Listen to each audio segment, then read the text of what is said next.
Now let's talk about a topic that's been gaining a lot of attention lately: currency reform. Have you ever imagined waking up one day to find that your money had completely changed overnight? Maybe all those extra zeros on your currency are gone and you're holding a brand new bill. What if this change was meant to boost your purchasing power and strengthen the economy? It's a pretty big idea, and it's something that many countries, including ours, are seriously considering. Today, we're diving into the hot topic of removing zeros from currency and introducing new banknotes. Let's take a closer look at how this could impact all of us. You might be wondering why this should matter to you. Well, it's crucial because these changes could fundamentally alter the way we think about money, spend it, and save it. If this process is successful, it could affect your everyday purchases and the overall economic environment. So why are these discussions happening right now? What's behind the decision to remove zeros from the currency? And how could it potentially affect our daily lives? Let's break it down. A recent report revealed that a representative close to Prime Minister Soudani shared that the government has plans to remove 3 zeros from the currency. This isn't just a random thought floating around. This is a serious move that's been discussed extensively for the last few weeks. According to these discussions, the government believes that removing zeros will improve purchasing power. But the big question is, can we actually trust these promises? You might be wondering, what does it even mean to drop zeros from currency? Well, to understand that, we need to dive into some economics. One of the key reasons behind the idea of dropping zeros is inflation. Low inflation in recent years has made it seem like now could be a good time to simplify the currency. Inflation is essentially when the general price of goods and services increases, reducing the purchasing power of your money.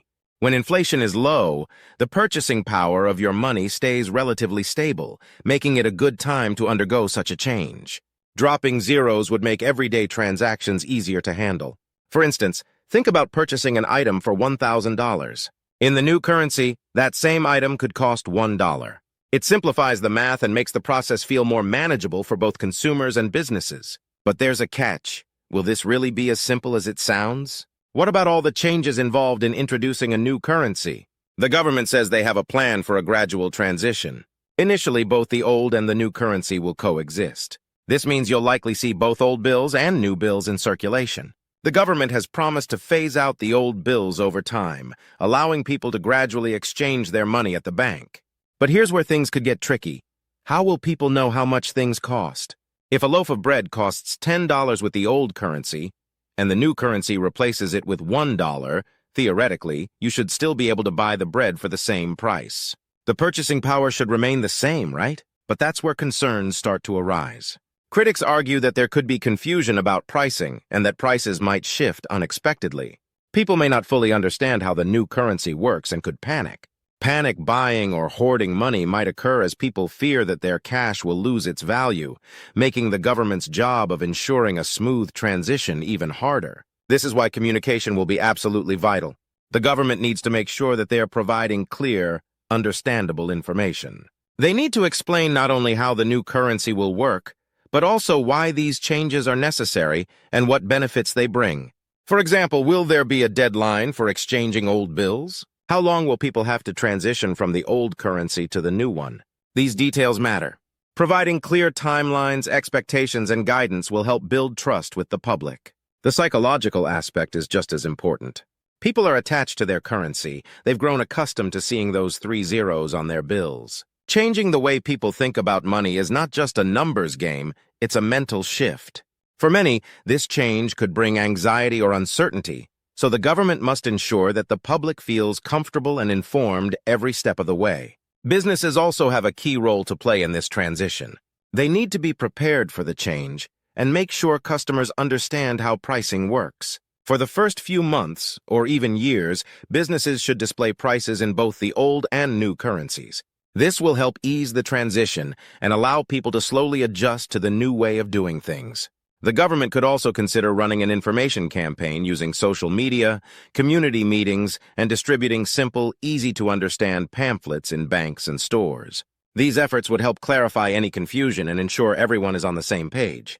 As we consider currency reform, we also need to think about the bigger picture, the move toward digital finance. Iraq, like many other countries, is beginning to embrace digital payments. With the rise of online banking, mobile payments, and digital wallets, physical currency may eventually become less common. This shift toward digital transactions can help Iraq's economy in several ways. It can improve transparency in financial transactions, reduce corruption, and allow for easier access to banking services. And even though the digital revolution is still in its early stages in Iraq, it's a step toward a more modern, efficient, and transparent financial system. Now, will cash become obsolete anytime soon? Experts suggest it will still take several years before Iraq fully reduces its reliance on physical currency. And don't worry, the Iraqi dinar notes you have today will not lose their value. They'll still be worth something even as the country transitions to a more digital economy. As Iraq transitions toward digital payments, how does this impact you as a citizen? The move toward digital finance could bring several benefits. Increased job opportunities, better access to financial services, and more efficient transactions are just a few of the perks. You might even find that the exchange rate between the Iraqi dinar and the US dollar improves as the economy grows and becomes more modernized. But digital transformation also comes with its own set of challenges. For one, many people in Iraq may feel anxious about using digital payments. There's a fear of losing control over their money or being left behind by technological changes. To combat this, the government should invest in financial literacy programs, workshops, and community events to educate people on the ease and security of digital transactions. The government will play a central role in this transformation. By implementing policies that encourage digital payments, ensuring banking infrastructure is strong and reliable, and offering incentives for businesses to adopt digital payment systems, the government can smooth the transition to a digital economy. As more people embrace digital payments, the need for physical cash will decrease. But rest assured, the notes we hold today will retain their value for quite some time. In fact, with a stronger economy, the Iraqi dinar could become more valuable over time. The move to introduce a new currency and embrace digital payments could help Iraq enter a new era of economic growth. However, it will require careful planning, communication, and public trust to succeed. The government must be transparent, and businesses and citizens alike must work together to make this transition as smooth as possible. Before we wrap up, I want to hear from you. How do you feel about this digital transformation in Iraq? Are you ready to move away from cash, or do you prefer holding on to physical money? And what do you think about removing zeros from our currency? Will it help or cause more confusion? Leave your thoughts in the comments below. If you enjoyed this video, don't forget to like, share, and subscribe for more updates. Thanks for watching and stay informed.